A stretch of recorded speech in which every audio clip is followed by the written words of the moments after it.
What is on the horizon for research software? Welcome, my name is Kosta Michaelidis. I'm a facilitator with No Innovation, that's K-N-O-W Innovation, and I'm joined today by Dan Katz, who is a pioneer in the field, chief scientist at the National Center for Supercomputing Applications at the University of Illinois, Urbana-Champaign, and a research associate professor in computer science, electrical and computer engineering, and the School of Information Sciences. Welcome, Dan. Thanks, Kosta. It's great to see you again. Yeah, absolutely. When did we first meet? I think there was a WISPY and an SI2 conference and other wonderfully acronymed get-togethers. So we had your company and you facilitate our WISPY 3 meeting that I think was in 2015 in Manchester, UK. But I think the reason we did that was that I had seen you facilitating an EarthCube meeting that I'd been at in 2014 and enjoyed the experience and thought that your team did a really good job and imagined what that would bring to the WISPY event. Yeah, EarthCube was quite fascinating, an effort to model the Earth system. So would you tell us actually a little bit about it, and then what's the role of research software in a project like that? Sure, yeah. So EarthCube actually started, I think, at the time that I was at NSF, but I could be wrong. It may have started before my time. But it was basically intended to be a collaboration between two parts of NSF and the two communities that represented. So on one side, the Cyber Infrastructure Office, providing facilities, computing, data storage, software, expertise, networking, things like that. And on the other side, Earth scientists themselves, coming from the Geo Directorate. And the idea of EarthCube was that there are lots of interesting geoscience problems that maybe were not being addressed because the infrastructure, the cyber infrastructure that was needed to address them wasn't actually available. And in some cases, the Earth scientist didn't necessarily know what was available, and that tended then to limit the questions that they would think about. So EarthCube was really an effort to bring these two different communities together: the cyber infrastructure professionals and their services and their infrastructure, along with the Earth scientists, so that new questions could be asked, and the questions that we already had being asked could be answered better. And so in this kind of combination of things, the cyber infrastructure piece, as I mentioned, included hardware like HPC, high performance computing systems, maybe some early cloud systems, I'm not completely sure at that point, data storage systems, networking, security, expertise, in terms of kind of general computational science and data science expertise, but then also software. And so to me, software was the key piece because that's what I was working on at NSF, and that's what I have continued to work on since then. I think the question that comes up often is, can researchers express the work that they want to do in software that is effective? And can they do it in a way that lets them share it with others so that others can understand it? And ideally, can it lead to communities where people can work together to build software rather than each group writing its own software? And so effectively, the part of EarthCube, I think that's the software part of EarthCube that's interesting, is this question about how do we get good software practices, both technically and socially, into scientific communities, in this case, the earth science community. Yeah. Okay, so let's just see if we can lay some foundational rationale for that. So one of the beautiful things we get to experience the way we do facilitating workshops is we get to see interdisciplinary science happen in real time. And so one of those intersections is between data science and then just information technology and the entire technology ecosystem that has emerged from that. That and domain sciences, like in this case, earth science, oceanography, and so forth. So at that intersection, there's been an increasing, I think you were talking about it in our prep as a reliance on software, basically. So scientific research depends more and more on software in order to be able to make progress. Is that right? Can you tell us a little about it? Yeah, that's a really good question. And I think software has been increasing in both its occurrence and its impact across really all research fields. So in the UK, there was a study done in 2014, and in the US, a student and I did a similar study in 2016. And what we found was that approximately 90% of researchers were using research software in their research, and about 60% were unable to do their research without that research software. And the UK Oh, okay. and the UK study in particular also found that about 50% of researchers were building software as part of their research. And this was across fields. This was not just in computationally intensive fields or data intensive fields. This was across all fields. Was how the study was done. Give me a tangible sense. So when they say like building software in order to do their research, do we just mean some scripts to run some calculations and something that Yeah, runs in a terminal, or do we mean like whole GUIs for graphic user interfaces for storing database information on species? Like how far does that, on the fly software creation go? yeah. So it's really a range of those things, and I can't tell you exactly where things fit in. I would say that there's a very small number of, very small fraction of researchers that are building GUIs to do work. It's a lot of scripts, a lot of gluing together existing tools, often in R or Python. These existing tools in those cases are often libraries or packages that somebody else has developed. And then there's kind of a smaller set that are developing kind of their own packages, their own tools, their own community codes, things like that. So it's really Okay. a mix of all those things. Um, Mhm. but I guess the other couple of things that we could also look at is we could look at funding. And so we used a tool to look at topic modeling of NSF abstracts, National Science Foundation in the U.S., and we found that about 20% of all the projects that the NSF funded in a 10-year period from, I think this is 2007 to 17 roughly, topically did discuss software in the abstract of their project. So software was a key element of those projects. And then the other thing is that we can also look at papers. And if you look at the most cited papers, they are either going to be methods papers or software papers. So they're either describing a method in a generic sense, or they're effectively describing a method as it's implemented in software that somebody can pick up and use. So these are the things that people cite because they're the things that people depend on. Yeah. So it shows up in the data. So clearly, research is depending on more and more use of software. Can you give us an example, two examples? I'm wondering if we can illustrate a little bit. What does it look like when it's done really poorly or haphazardly or, badly? And then what does it look like when it's done well, when research software is built in a way where you mentioned, I think, that the technology and the habits or the group, the collaboration among people, the sort of two-sided, there's a people piece and a technology piece. What does it look like when it's done poorly and what's the consequence? And what does it look like when it's done well and what are the benefits? Yeah, so let me start off with the well side because that's the easier one. I think there's kind of a couple of interesting examples that we could look at. So one of them is something called BLAS, BLAS, which stands for Basic Linear Algebra Subroutines. And this is something that was first developed in the, I want to say 1970s, but I could be off by a decade. It could be even earlier than that. And this was developed by a group of people at a set of institutions. So it was a collaboration by a team. It's a set of very well-defined subroutines that implement linear algebra. And this linear algebra then is the kernel of a lot of other work. So today it's the kernel of a lot of machine learning. It's the kernel of a lot of computational modeling. It's the kernel of a lot of data analysis. So there's an amazingly large fraction of research that depends on linear algebra underneath.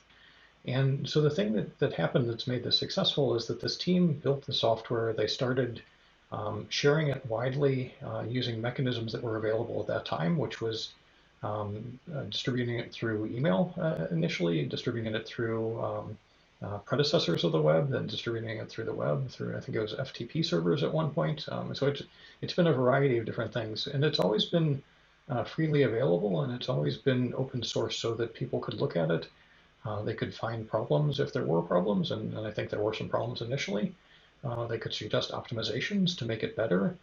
They could customize versions of it for particular platforms, for, let's say, Intel architectures or AMD architectures or GPUs or other things. And they could share all those things back so that there was one API, one application program interface that people could use to call these libraries, and then different instances of these libraries that could be specialized for particular hardware, particular environments, particular kinds of problems. So this has been amazingly powerful because it's something that that researchers don't have to do themselves. They know that this is available, they know how to use it, and they just depend on it.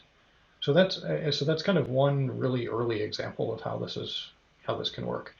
I think, Yeah, but and it's built. I mean, it embraces the principle of don't repeat yourself across the scientific community, right? Don't repeat yourself being a software development principle, right. and then, but it's not just replicating it within one project. It's saying, hey, if the scientific community needs a library for linear algebra, linear algebra subroutines, it only needs to build that once, and then everyone can use it.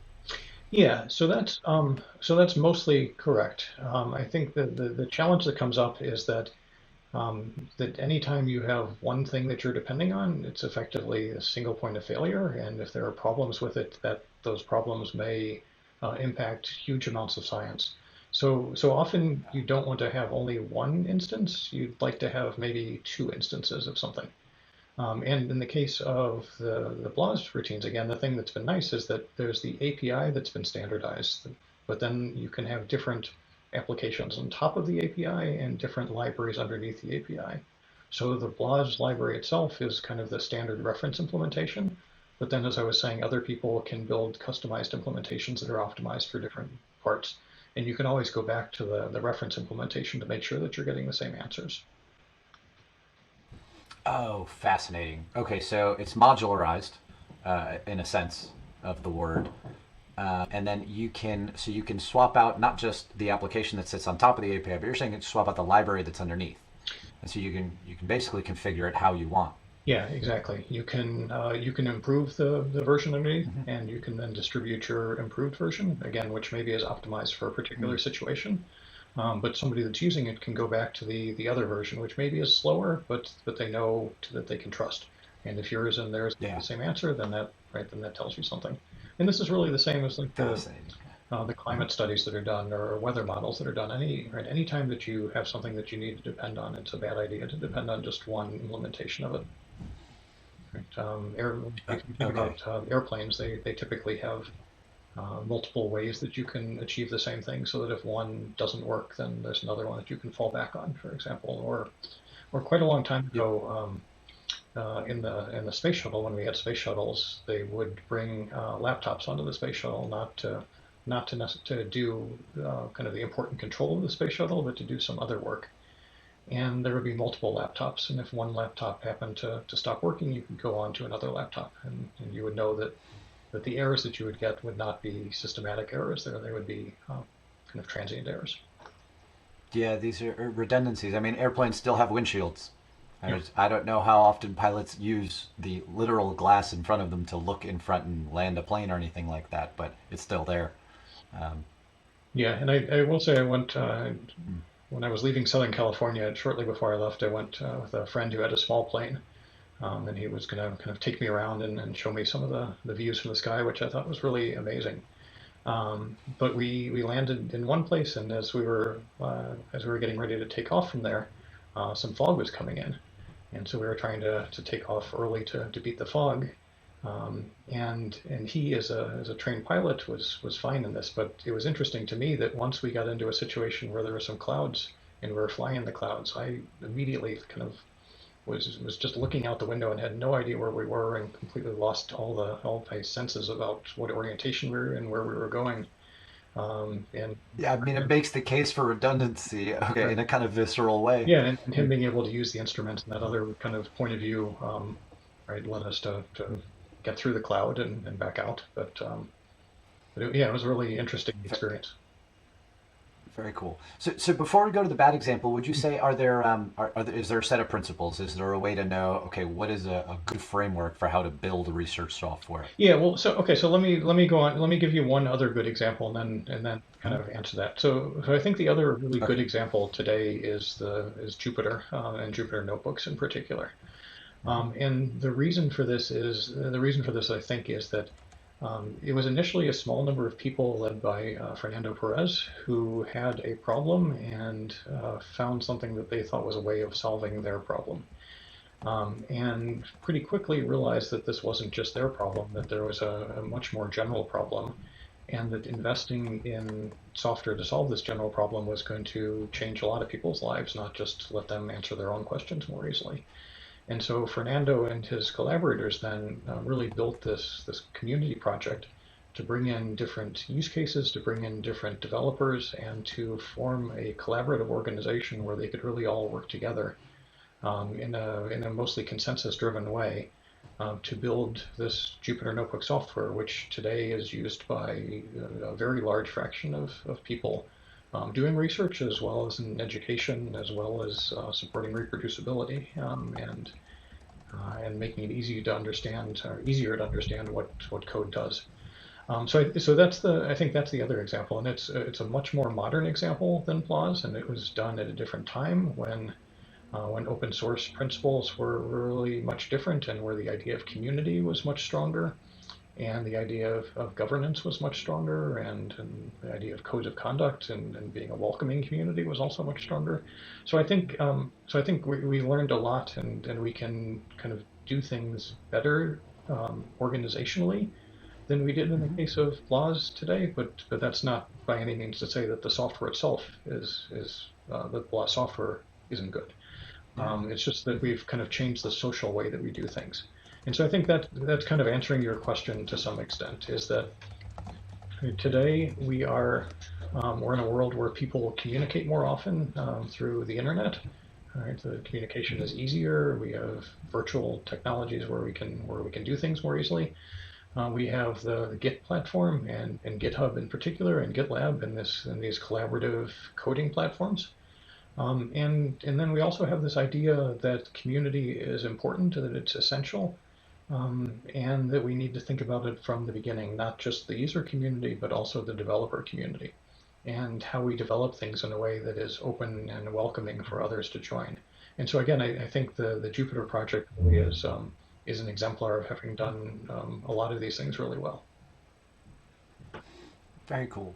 And so, can you give us a sense of the impacts and the benefits here? So, I can guess something like the BLAS library and code repositories are helpful in the sense that no one has to redo that work, right? So, if you're a research scientist, you can use that piece of software, and so if everyone's using it, science can go slightly faster. So it makes us a little bit more efficient in doing the work. Uh, but are there benefits that I can't predict? Like what am I not seeing? What are some of the benefits of great research software um, that might not immediately be visible? Yeah, so I think there's lots of different stakeholders involved in the research ecosystem and the research software ecosystem in particular, and I think there's benefits for almost all of them in different ways for doing things like this. So just as a few examples, right, if I'm a funder, if I'm let's say that I'm working at NSF and I'm funding somebody to build some software to do something, I don't particularly want to spend that same amount of money with somebody else to do exactly the same software. Right, so there's Right. a Okay. straightforward economic benefit to the good sharing of software. There's a time benefit, which you talked about. So when I was a graduate student, I was able to start with some simulation software that my advisor's group had already developed. Right, I didn't have to start from scratch.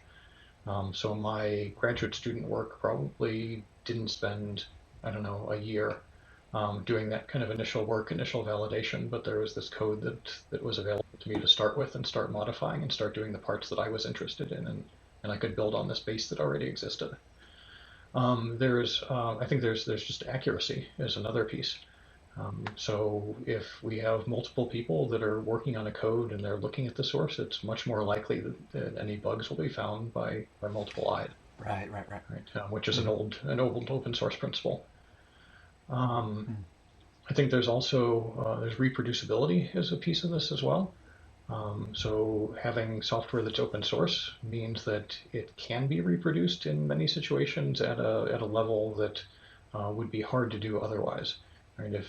Yeah, there's If I'm a. just looking at a paper Mhm. and I see a graph in that paper, it's very hard for me to understand like how trustworthy is that graph. But if I can run the Mhm. software that produced the graph and get the same graph, then I have a lot more trust in it, and I can dig in Yeah. software and make sure it's doing what I think it should be doing, and it's starting with the right data, and then I know it's producing the right data as output. There's a famous tweet. I don't know, famous. I saw it at a conference once or twice. It's from a professor who had published a piece of research, and it says, "Here's the link to download the software we used, to compile our data. You can download it at this link, but good luck downloading the postdoc who can make the software run on, Windows 98 or whatever it Mhm. was." And so the idea is that, like, well, whoever built that software, whoever made it work, if it was a haphazard sort of structure and there was nothing sort of meaningful in place to keep that software alive over however many changes in underlying operating systems, good luck getting any reproducibility done. Yeah, no, that's definitely true. Yeah, there's Mm-hmm. been amusing tweets about this. There's XKCD cartoons and PhD comic cartoons, and if you Yeah. look for either of those and put in software, you'll get interesting kind of amusing results, but also like amusingly painful results because they're based on real problems that happen, and they were still trying to solve, even though we kind of know how to solve them. Um, XKCD really really nails it sometimes. It's wonderful. Yeah, and I guess it's interesting, and I guess one thing that we could get into at this point is that one of the reasons that we have these problems, even though we know how to solve them, often is that we don't have an incentive structure that actually encourages us to implement the solutions that we know. Um, so, for example, if I'm a faculty member or a researcher at a university, um, rarely am I going to get um, rewarded based on how my software is used. Right, that's probably not in the university's promotion and tenure guidance directly. Right, what's probably in there is something related to citations. And so there is an incentive for me to write papers that are cited, but there's not necessarily an incentive for me to write software that's used. And to make that software as good as possible so that it's used by as many people as possible.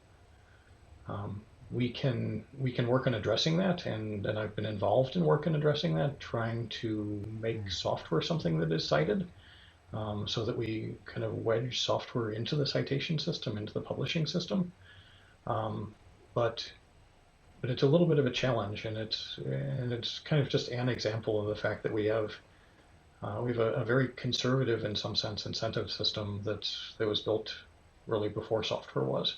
And so it doesn't recognize software, it doesn't recognize data there, and there's a number of other problems as well. But thinking of software in particular, again, we know how to write better software. At least some of us know how to make better software. There's a software engineering community, a research software engineering community that knows this. Um, but it's not necessarily what the typical researcher knows or gets rewarded for. Yeah. So we mentioned so the challenge of getting the incentives right, which would be interesting to talk about. Now, I'd love to know more about the principles that we mentioned earlier, and then coming backwards, there's benefits in the form of saving time. There's benefits in the form of economic saving money. Um, are there any instances where well-built software helps in hypothesis generation or helps in actual discovery? Are there any examples where, like, having great software actually moves the pillars of this sort of scientific process forward, or Um, supports them? yeah, so I, Mm-hmm. I understand what you're saying. I don't know that I can give you a specific example, but I can kind of talk a Mm-hmm. little bit generally about why I think the answer is yes. Um, and Mm-hmm. that's and that's partly it's kind of due to a few different things about how I think hypotheses get generated and how people think about what they're going to work on. Right. One way that people think about what they're going to work on, again, is what they think they'll be recognized and rewarded for working on if they're successful. So going back to incentives, which we can come back to. But another thing is that they think about, I think often, what's possible to work on. And so typically, people think about this space of possible questions that they could ask. and they limit the space of questions that they could ask to those that they think are going to be possible to answer. And so if in order to answer a question, you have to develop software that's going to take 3 or 4 years to do, you may not actually ask that question. You may put that question into the category that you think is not answerable and thus is not askable. And particularly if you're a graduate student or you're working on a grant from a funding agency that's a 3-year Yeah. grant, right, that's something that you're probably not going to look at. But on the other hand, if there's software that's already written and already available that you can apply, and you know that applying that software is going to change this from maybe a 3 to 4 years of developing software plus 1 or 2 years of using that software, just to that 1 or 2 years of using that software, suddenly that question now is one that you can imagine how you could answer. Yeah. And it becomes one that you can propose and that you could have, if you're a graduate student, you could work on it. If you're a postdoc, you could work on it. So I think that's the biggest thing, is that it changes questions that are hypothetical questions into questions that are more practical. Yeah, that's fascinating. Almost as if, so in an abstract sense, a more abstract way of saying that, it's almost as if really good software extends your thinking. It enables you to think in directions you couldn't Yeah. before, or at Yep. least at a pace you couldn't before. Yeah. Yeah. No, I think that's exactly And right. And so thinking here is important to note on, because so there's this interesting thing around hypothesis generation of data and correlation and causation.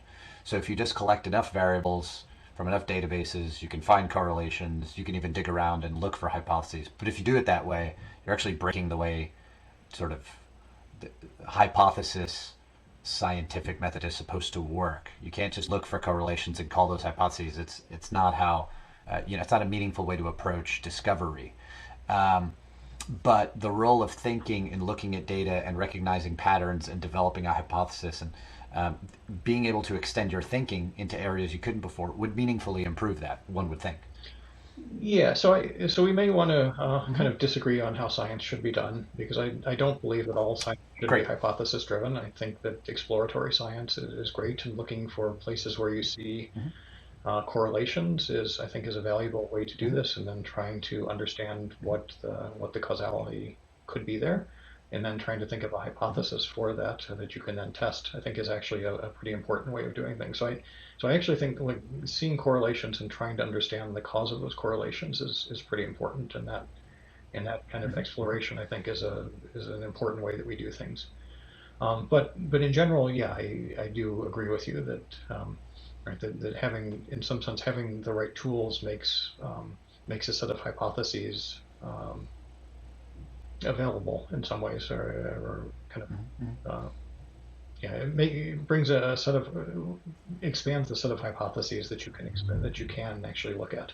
I mean, I think it's actually, I would say, in some ways, this kind of ties into a diversity issue as well, which we haven't talked about at all, and you didn't bring up, but I'll just Hmm. mention briefly that, right, that one of the Yeah. advantages of having diverse groups of people looking at questions is that Hmm. also is a way of getting to more diverse hypotheses, right? Because different people bring different experience, and that experience lets them look at something differently and think about different potential causality and relationships. And I think that's, again, kind of, you could almost frame software Hmm. as part of the same conversation, right? That people have different experiences, and that helps them, and people have different tools, and that also helps them. And so software is one of these tools that lets you kind of bring your own experience and your own knowledge into asking a set of questions potentially that might be different than somebody with different experience or with different software or with less software could ask.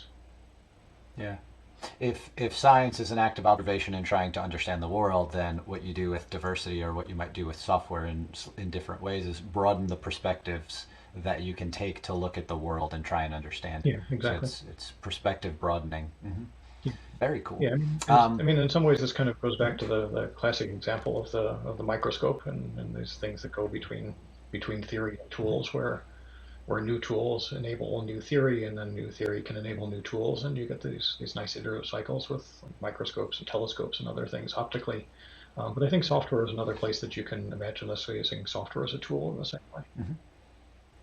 Yeah, and my mind went to submarines and scuba equipment, and just going places you couldn't go before, Yeah, and observing things you couldn't yeah, observe. And I guess software in a less tangible way allows, or maybe not even a less tangible way, but in a different way allows you to extend your thinking into realms you couldn't before. That's very cool. yeah. I mean, I think that Um, I would say the mhm. key thing here is to think of software as an implementation of an algorithm or an implementation of a method, right? And so the Mhm. method is the idea, but the software is the thing that you can actually use.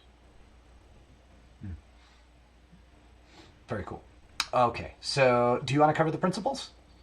It's FAIR. I think the acronym is Sure. FAIR, right? Yeah, well, okay, Yeah. so there's a few different sets of things that I've been working on that are kind of in here. So one Mhm. is that starting around 2016, I started doing work on software citation principles, and this followed work that had been done starting in 2014, I believe, on data citation principles. And in both cases, as I was talking about before, we have the problem that in order for research to really be understood and for people to be rewarded for working on different aspects of it, building data sets and sharing them, building software and sharing it, supporting software, answering questions about software and data, we need the products of this kind of work to be something that is citable in papers and also is commonly cited. And so, in terms of software in particular, in 2016, we developed a set of software citation principles saying effectively what I've just said, that software should be cited and some guidelines about how it should be cited. And then since then, we've been working on how to actually get those principles to be implemented. So last year, we wrote a paper with about 18 different publishers, signed on as co-authors about how this could be implemented in different journals, and those publishers now are implementing practices in their own journals. And so if you go to a journal and you're looking at the author guidelines and it says, here's what you should do if you use software in your paper, here's how you should cite it. This is what's come out of that work, right? And we're moving to the point where software citation goes from something that doesn't happen to something that a few people do because they think it's the right thing to do, to something that's just baked into the system, and publishers require it, reviewers expect it, authors do it, editors check on it, and then it gets put into the indexing system, and you can look and you could say, how often has my software been cited, which paper cited it, kind of which research depends on my software. So that's where we're, I think, moving towards in citation, which is kind of one side of this. The other side of this is FAIR, which is an acronym FAIR, and as you said, is findable, accessible, interoperable, and reusable. And in again, kind of around the same time in 2014, there was an initial workshop to look at FAIR and initially focusing on it in the context of data that led to a paper that I believe was also in 2016 on the published set of FAIR principles. And the FAIR principles don't actually say data as explicitly in them as I think they mean to. Um, so it's a set of principles to make data findable, accessible, interoperable, and reusable by humans and machines. And the idea here again is similar, that right, the data and software as well, and other products are developed, but they aren't necessarily shared in a way that somebody can easily find them, can access them, and then can use them for either a completely different project or for a similar project, maybe for reproducibility. So after these FAIR data principles came out, and a lot of the community started working on how to actually implement FAIR data, which turns out to be really, I would say, a collaboration between the creators of the data and the repositories in which the data is actually stored. Right? The creator by themselves cannot make their data findable. They can't make their data accessible. They can't. Maybe they can make their data interoperable and reusable, but the repository where the data is put then is the thing that makes it findable. If the if the author is given the right metadata, Right. all right, then the repository exposes that metadata and makes it searchable. Got Excuse it. me. Hmm. So a bit after that, maybe in 2017 or 2018, a group of us, myself and 8 other co-leaders, started working on how to make software fair? What are the equivalent principles that would make software findable, accessible, interoperable, and reusable? And this is somewhat different than making it citable, which I was talking about before. Right? Citable means that you've already found it, you've used it, you just want to give the authors of it credit and explain that you've used it. But if you're thinking about, I want to do this kind of problem and I need some software that's going to enable me to do this function, right? You have to find that software. You have to be able to access that software then. And that software has to be interoperable with the other software that you're building. Maybe it has to be interoperable with the data you're going to use it on or the system you're going to use it on. And then it has to be reusable, that you can actually do something with it, do those things with it. And so what the group of 9 of us as co-leads did in a community that included about 300 people in the end is to come up with a set of FAIR principles for research software. And we just actually published version 1 of those principles through the Research Data Alliance, or RDA, on the 21st of March, I believe, 4 days ago. So those are now undergoing a month of community review and community feedback, after which they should be an accepted product. And I should mention that that this work was done under 2 other organizations as well. So RDA is the kind of the hosting organization whose infrastructure we've used. Force 11, Force stands for Future of Research Communication and e-Scholarship. So Force 11 is a community that's looking at publication and how things are shared. And then RISA, the Research Software Alliance, is the other piece of this. And so we've been doing this work under all 3 organizations, but RDA is the infrastructure that we've been using to do the publication. And as I'm mentioning this, I also should give credit to Force 11, which is the organization that sponsored the data citation work initially, and then the software citation work that I was involved in as well. Got it. And I should mention to anyone listening, we'll provide links to anything that we've mentioned that is of interest, and Dan will ask you for those later. Okay, yeah, that sounds good. So yeah, so again, the where we are now with these FAIR principles for software is as I said, we've published this version 1, which was based on an earlier version, and a lot of feedback that we got from that earlier version. There's been close to 300 people in the working group that's produced this, and then we've had another few hundred people that have also been involved. So we think there's 500 roughly people that have looked at this at one point or another and have helped us produce this. So producing a set of principles, as I mentioned with software citation, kind of is the first step, but it's only the first step. So we are also now working on 2 other steps. One of them is adoption guidelines, which are telling people in various groups how they can actually make use of these principles, whether those are people who are creating software, people who are using software, people who are funding software, people who are publishing software. And we're also then giving examples of how some of these different communities are actually adopting these principles. So different, let's say, hiring institutions that are starting to measure the people in their institution on how fair is the software that they've produced as part of their annual review, for example. And then the last piece of this is that one of the problems with the FAIR data principles was that they were a set of principles that were not necessarily completely clear. There were questions that came up as people wanted to use them, but there wasn't a clear way of getting those questions answered or further refining those principles. So in the case of the FAIR principles for research software, we've defined a way of transitioning governance of these principles to a group that's called the Software Source Code Interest Group. That's an RDA group. That will kind of take over the maintenance of these, and in 2 years we'll start an effort to look at these again and see if there's anything that needs to be changed, if a new version needs to be published at that point. Mm-hmm. And they're stewarding the principles themselves and the resources related to them. Yeah, exactly. The resources related to them, I think, is a little bit more of a question, because there's a bunch of different groups that are working in the FAIR space. There's a bunch of different projects that are funded and organizations, like GoFair is one of them, just to give an example.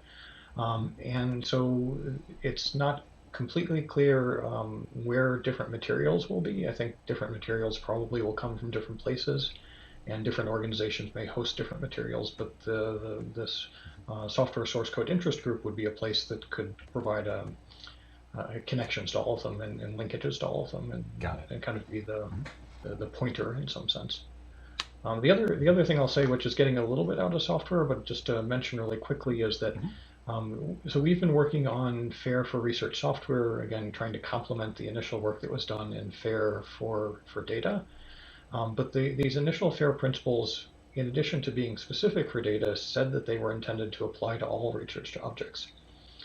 So there's other groups that are looking at other kinds of research objects. So there's a group that's looking at FAIR for computational workflows, a group that's looking at FAIR for science gateways, a group that's looking at FAIR for training materials, a group that's looking at FAIR for the digital representation of physical samples. So there's a lot of these different groups that are working. And I think one of the really interesting questions is, how do we actually bring all this together? Right? Do we want to have 25 different sets of FAIR principles for different kinds of objects, or is there potentially some kind of a higher level view that we could be looking at that maybe has some specific examples, but is really capturing the right things for all of these different kinds of objects? And so that's something that I'm excited to see where that goes as a bunch of these individual activities get more mature, how we can bring them together and try to unify them. My mind went to monographs while you were describing that as it's just a very old school form of study in biology, to do a monograph on a species or on a group. So, question: are those basically any tool or technology or set of techniques or something where you are learning from the way it's been done by someone else? Are those all essentially applicable? Are FAIR principles applicable to any kind of tool or technology being used by scientists? I think that's a really good question. I think the idea of FAIR is sorry, I guess so. One thing I didn't mention before, which I've forgotten I shouldn't have, is that there's also work on FAIR machine learning models, and I'm actually involved in that work, which is why I shouldn't have forgotten it. So I think the answer, I guess, at kind of at this high level is in some sense that I think we have this vision of what we want kind of science and research to do, where we have lots of different kinds of products. Those kinds of products are reusable. They can be built together by communities. People can come in and contribute to an existing product rather than creating a duplicate product. The products are fair. They are findable, they're accessible, they're interoperable, and they're reusable. But exactly what those letters mean probably depends on the context. Like, reusing data is very different than reusing software, for example.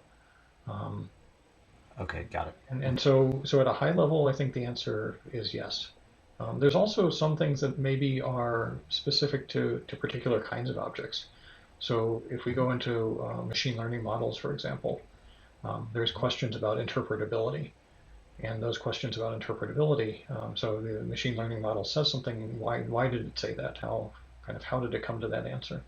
What can you learn from that process? Is a different question than I think you have for data, for example, or for software, or for a paper. Right. Okay. So that's one example. I think like bias is another example that can show up quite differently. So we know that right, the machine learning models can be very biased. Often, if they start with biased data, then we almost are guaranteed to get a biased outcome. You get biased outcomes, yeah. And so bias probably shows up in other products as well. It probably shows up in data. It probably shows up in software to some extent. It probably shows up in papers and in monographs. But it shows up in pretty different ways, and it's in how you, I think, look for it and try to counteract it or try to avoid it is probably different in those cases as well.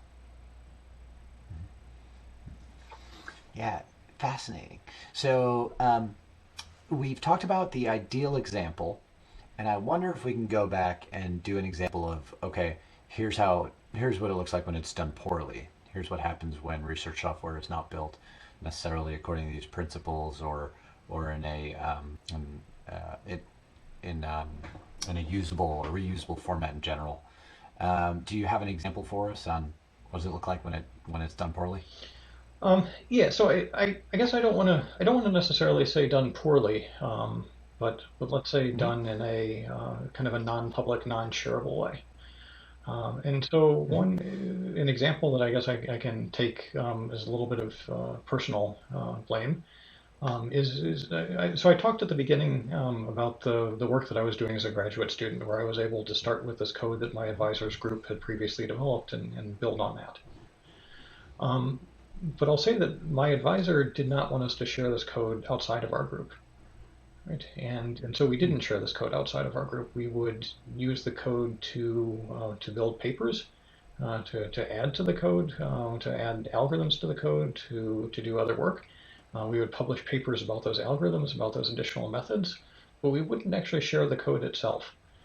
And and there's multiple reasons for this, and some of these reasons maybe are valid now. Some of them maybe were more valid then. Some of them I'm still not sure if they're valid really, but there are things like Hmm. I don't want somebody else to be able to use my code and to jump ahead of me. Right? I don't want to get scooped on the work that I've Yeah. done, for example. And so that I think that certainly is an issue to some extent, but I would say on the Hmm. other hand, I don't think the advantage that we had was just the time advantage. I think it was the advantage of knowing the code and knowing the space and being able to use Hmm. the code and being able to advance the code and build more on it. And I don't know that having somebody else building other parts on the code wouldn't have helped us more in our own work than it would have hurt us to have somebody else getting some of the credit for working in the same space. So I think that's one of the issues that comes up, which I think it's a perception, but I'm not completely sure that it's a realistic perception. It's also one that It's an if you think about Mhm. credit again, and you're publishing your code, you're sharing it, you're making it citable. Somebody else that's working on your code then is going to have to cite your code and your work, and then you'll get credit for part of their work, which I think is good. And it also leads So if the to citation yeah, framework were in place then, it might have been easier to yep, share yep. because of the Yeah, incentive. Okay. exactly. Hmm. And the other part of this is it also leads to new collaborations, right? So somebody may come Hmm. in and they may see something in your code that they feel like they can do, but they're not exactly sure how to do it, or they want to do something with your code. The fact that it's available then is a way of starting a collaboration with them in order to expand your code, in order to use it in a new way. So I think that's one of the advantages that you get out of this as well. Hmm. Yeah. One of the There's an. so one of It, I could say one of the other mhm. problems that comes up is that people Mhm. are embarrassed by their code often, right? They say like Ha. Hmm. maybe my code has bugs in it. Maybe somebody's going to see that I'm not the best programmer in the world, and they're gonna criticize me for that, or they're going to think less of me for that. Hmm. And I think that certainly is true, but I also feel like that's another place that we've kind of changed the way we do things in a large extent, right? And we in Hmm. software, we often work in the open today. We don't wait until we have a finished product to share it. In Hmm. terms of papers, we share preprints that maybe are not completely finished and completely polished. We give talks about ideas at conferences that are not necessarily final, and we don't necessarily think like, well, maybe somebody's going to think that my English is not great, and they're not going to like my talk because of that. Right? We just accept that there's right that we communicate and we communicate in flawed ways, but that doesn't mean that the ideas are flawed. Yeah. Um, but but again, at that time, I Yeah. think that was more of an issue maybe than it is now. It's interesting getting the incentives right and thinking about it at the systemic level. So the challenge of sort of selfishness versus altruism, to use very generic words, is an interesting one. So whether you have a small research software development shop and they're putting out research and they're publishing stuff and they're using software they've built, but they're keeping it secret, and that's their edge. And so if they release that software and make it public, well, then we can all move faster together because it's public and it's a resource everybody can use, build on. It's sort of the system is healthier. Everyone moves forward faster on net. But the individual group that started it, maybe they lost their edge, so they give up 10 points. Everybody got 100 points or something like that. So it's possible that they have a little bit of relative loss, but altogether we've all moved up. And so I can imagine a system in which that is the paradigm. Technology companies in the business sector, for example, are largely like this. You have a few tech giants who benefit perfectly fine from open source software, but they keep a lot of their stuff under wraps and secret, while smaller players sort of, you know, have to struggle with the same kinds of issues.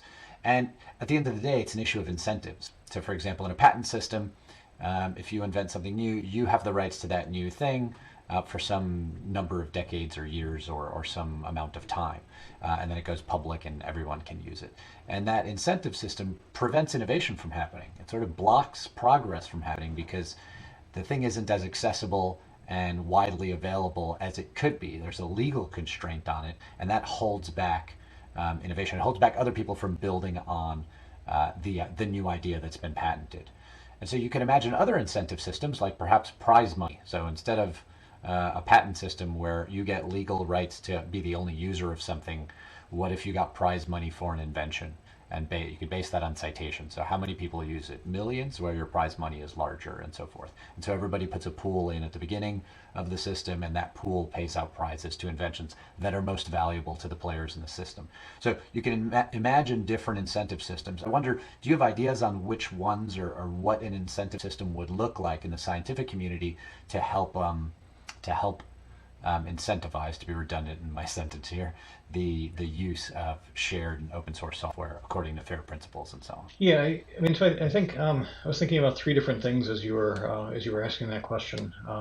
So I guess one of them is this question about does this initial group actually lose their 10 points in some way?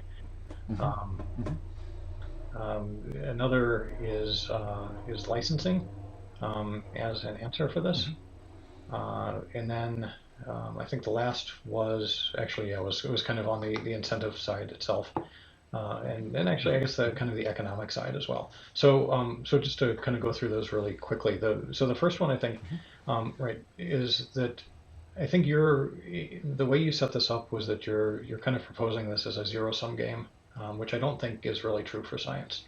So it could be that this initial group doesn't advance as fast compared to other people in their own research, but they're getting something else, right? They're getting, as I was saying before, they're getting potentially new collaborators. Their software may be improved. There may be bugs in their software that somebody else has found, and they're getting recognition for their software. So they're not getting those kind of 10 points of this pure science advance, but they could be still getting some different points of science advance plus some different points in other areas. I think the zero sum game kind of framing isn't exactly right. Yeah, you're right. I did frame it zero sum. I wasn't necessarily thinking zero sum because the system grows, and the system grows faster if we are sharing our knowledge with each other and able to all build on it. So I wasn't necessarily thinking in zero sum terms, but yeah, interesting. Okay, Okay, so that's sorry. one. The second one I think is just because you were talking about right about patents, Hmm. is that right, software still has copyrights and it still has licenses. So it's not that Hmm. it's not necessarily that you've given something away and now it's completely out of your hands and out of your control. There are different licenses that you may Hmm. choose to ensure that any Hmm. products come back to you, for example, any changes come back, like viral licenses, like new licenses. So Yeah. there is kind of a sort of trade-offs there that have different advantages and different disadvantages as well.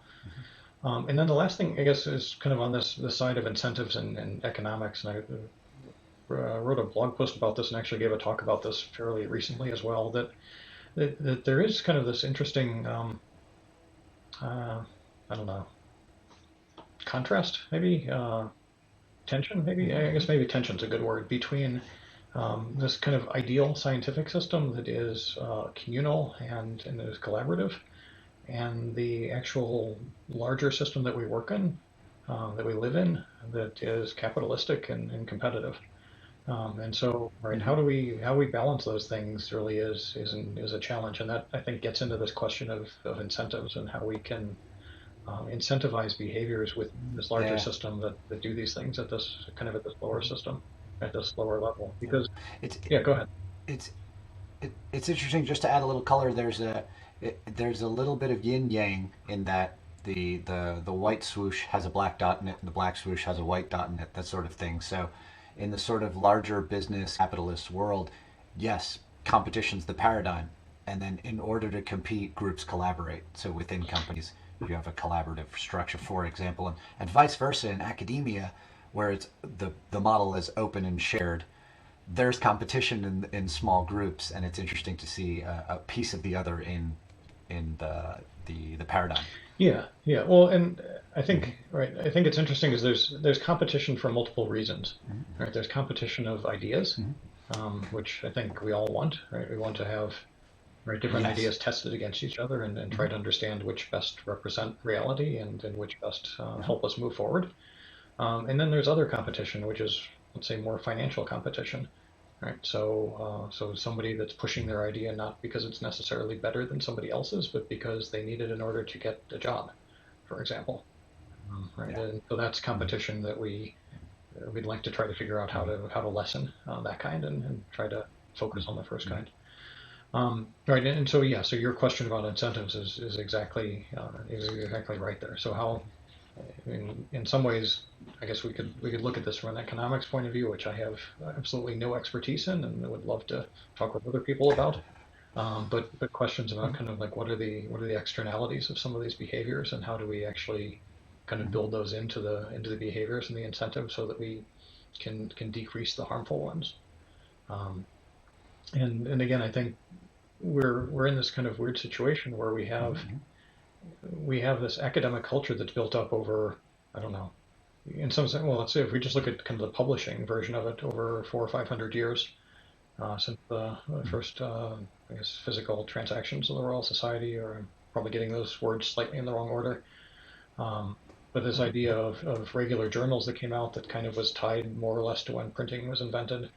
And so over that period, Yeah. we've developed this idea of how people compete within these journals, how we cite within these journals, how we share Mm-hmm. the journals themselves and what we share. But that really, again, doesn't work for software. It doesn't work for data. It doesn't really work for digital objects. And so our system that's in some sense really is based on printing presses doesn't really work right Yeah. for a digital world and a web-based world where it's easy to share things, but we may have incentives that Mm-hmm. are kind of back from this older system that make it hard to share things. I mean, we also there's a lot of Yeah. there's a bunch of even worse things that I could talk about, like when we were trying to get publishers to accept software as something that should be cited. One of the problems that comes up is that journals may have limits on the number of citations that they allow for a particular paper, or they may have page limits, right? And these things made Okay. sense Mm-hmm. when you had to pay for the pages, but I'm not sure that they really make sense when the page is a digital page and it's not doesn't cost any more, right, to distribute an extra 5 citations than Yeah. it would have before. So, Mm-hmm. so we have these things that are kind of leftovers from our old system that need to change over time. Mm-hmm. Yeah. It's fascinating, and I wonder if the challenges are new and different as well. So as we come into this information superhighway kind of world, or the one we're in already, um, is there, in addition to, like, okay, how do you distribute information, right? Printing presses, you print it on paper, you bind it, and then you distribute it. But now you have this, like, information overload. It's like curation is a much larger problem than information distribution. Like, getting the information out there is kind of done automatically. But how do you know which thing is relevant for Mhm. which scientist? And so, what is the system of curation, for example, that might happen? And whatever other problems. I mean, I'm just scratching the surface. But what a fascinating challenge. Yeah, Mm-hmm. no, it really is, and it's interesting because I think there's definitely a like a step change or a sea change, depending on what term you want to use, that's kind of come Mm-hmm. Mm-hmm. from scientists that were exchanging letters, right, or exchanging handwritten material a long time ago, and when the Mm-hmm. printing press came in, I think that really changed things dramatically. The web has really changed Mm-hmm. things dramatically, but it's not really like the original web or Web 2. It doesn't seem like that kind of change from Web 1 to Web 2 has made a difference. But the change to Web 3 has kind of more interesting questions to me if it will. Right? And there's a lot of interesting. Web 3 here. Uh, Let's define the term just so, yeah, yeah. so I guess Web3 being a much more distributed web in some sense, where ideas of Got it. Hmm. let's see where blockchain comes in as a fundamental technology Hmm. that actually is implementing uh, is being used to implement how material is being distributed, how material is being shared, how people build on other material, how credit is being given. I think there's a lot of really interesting questions there, and there's I would say, a relatively small number of people that are pushing very hard and are completely convinced that this is going to be the right answer and there is going to be this dramatic change. And then kind of maybe, I don't know, another large group that think that this is just marketing and buzz, and there's not really anything interesting Yeah. there, and then kind of people in the middle that are kind of waiting to see. And I'm probably one kind of in that middle area where I think there's interesting questions Waiting and to see, interesting yeah. potential, but it's not clear to me that that's where we're going to go and what's going to happen. It's interesting because you look at something like an NFT, a non fungible token, which is essentially a digital signature. It's saying that, hey, this information can be signed, and a signature that's produced only from this exact information can be produced. And so that digital signature can be assigned to a blockchain, which is in some sense a permanent, publicly available Hmm. record. Then you can ascribe credit for something to someone. And so that might be interesting in collectible shoes and art, wonderful domains. But in science, it's a pretty fundamental part of the process. It's, well, whose idea is this? Credit is the kind of currency in a scientific community. So it's interesting that some of the things that are sort of playthings and they assign, I don't know, images of cats that breed online in a digital form, crypto kitties. It's like, oh, this is such a weird, silly thing. But you move it over to science and it's like, actually, the NFT for the, law of thermodynamics or, some other discovery in science would actually be quite an interesting thing to ascribe to, its discoverer and so forth. Yeah, I mean, so I think there's like a bunch of different ways that we could look at this. And in some ways, right, Mm-hmm. NFTs are valuable because people think they're valuable. Right? They don't. Mm-hmm. There is no inherent value. It's a kind of a human way of looking at something that assigns value to it. And so on one hand, I could say, like I remember watching TV probably in the 70s when there were ads that would come on late night that I could buy a star, right? And I could send some money in, and Yeah. I would, right, my name would be written in the registry as the owner of that star. And then that's not really any different than an NFT, other than the registry is was in some company versus it being a public blockchain. Mm-hmm. But on the other hand, like you could also look at money in general as also like a human construct that has no inherent value. And so kind of, yeah. So Mm-hmm. where does all this fit in is an interesting question. Is it are NFTs the name the star after me thing, or are they the equivalent of money as time goes on? And I don't know. I think the other part though that's interesting is that credit is also a very human concept. And so, if we think about credit for software, one of the challenges that comes up with citing software is trying to figure out who should you credit for the software. Who are the authors of the software that deserve credit? And that's really not Mm-hmm. straightforward at all at this point. It's if you think of software that's open source, you can think that you could identify the people that have made contributions to the open source repository, but it's not clear that all those people should be credited. An example from this was a colleague of mine, Neil Chu Hong, who talked about working on a software project at one point where he updated the license of the software, and that made it look like then he was an author of the software, right? Which was not the case. He went in Oh, and great. made Yeah. a small Mm-hmm. change. And then on the other hand, you could also think, like in this case, maybe Neil was really heavily involved in the design of that software and was in all the meetings where the initial plans were made, and then the software kind of follows his design. But he didn't actually write the code, Mm-hmm. so that contribution doesn't get captured. So right now, when we think about who writes software, who should be credited for software, it has to be the collective set of developers that decide, right, who did that. And Mm-hmm. it's a judgment call, right? It's made by people. And so one of the things interesting with this kind Yeah. of, again, this blockchain like idea is is it's a way of capturing things in a mechanical way, which has pros and cons. Right? You don't necessarily miss anybody, but you don't necessarily have the right tools to value everybody, and there also may be things that don't fit into the flow that you're capturing that should be captured. So again, I think it's this interesting thing that we'll have to explore over time. Right? In terms of looking at reproducibility, one of the challenges in reproducibility is reproducing the environment in which an experiment was done. And so maybe blockchain, for example, is a way of automatically kind of capturing the kind of things that happen in that experiment so they can be reproduced. Um, so, so I don't know. I think it's a really interesting area to explore. Yeah, it'll be really interesting to see that step change in the infrastructure of science, from the printing press being the last one, and then Web3 and the internet being the next. That'll be really interesting to watch. Um, Dan, is there anything that's on the horizon that's very exciting to you, or anything else you'd like to mention before we close out? I think the one thing maybe that I could mention is in the Research Software Alliance, which I mentioned before, and I'm the steering chair of this. I've been really excited by some of the things that we've been starting to get, I would say, buy-in from, in terms of funders in particular, but the community as a whole. So what I think a lot of the things I've been trying to say is that software is important, and we don't necessarily do a good job of recognizing it and citing it and incentivizing it. But we also don't really do a good job of funding it.